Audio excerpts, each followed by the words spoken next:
ముఖ్యంగా మనం 5th షెడ్యూల్లో ఉన్నాం.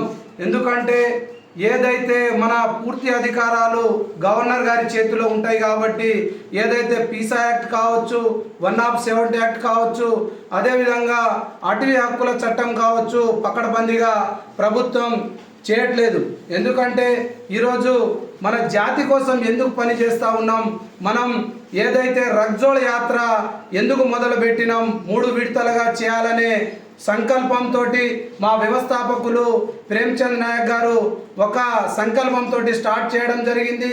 అదేవిధంగా ఏదైతే పోయిన నెల 8వ తారీఖు స్టార్ట్ అయిన మా రగ్జోల్ యాత్ర మొదటి విడత 9 జిల్లాల్లో ప్రజలు బ్రహ్మరథం పట్టిర్రు. చాలా సక్సెస్ఫుల్గా ఫీడ్బ్యాక్ వచ్చింది మాకు.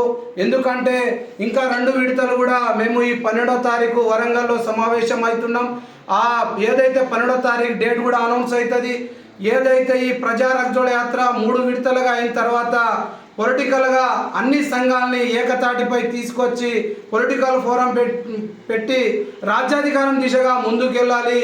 ఏదైతే మా శివలాల్ మహారాజ్ కలలు కన్న కలంని ఏదైతే గోల్కొండ కిలా మీద మా హర్ర జెండాని మేము అక్కడ జులాలి అని మేము సంకల్పంతో మేము పనిచేస్తూ ఉన్నాం. ఏదైతే మా శివలాల్ మహారాజ్ కలలు కన్న కళని సహకారం కోసం ఆయన దారిలో మేము ముందుకు పోతామని కోరుకుంటూ ఈరోజు కొత్తగా నియమితులైన వీళ్ళందరికీ మేము హృదయపూర్వక నమస్కారాలు తెలియపరుచుకుంటూ మీడియా మిత్రులకు ధన్యవాదాలు. Thank you.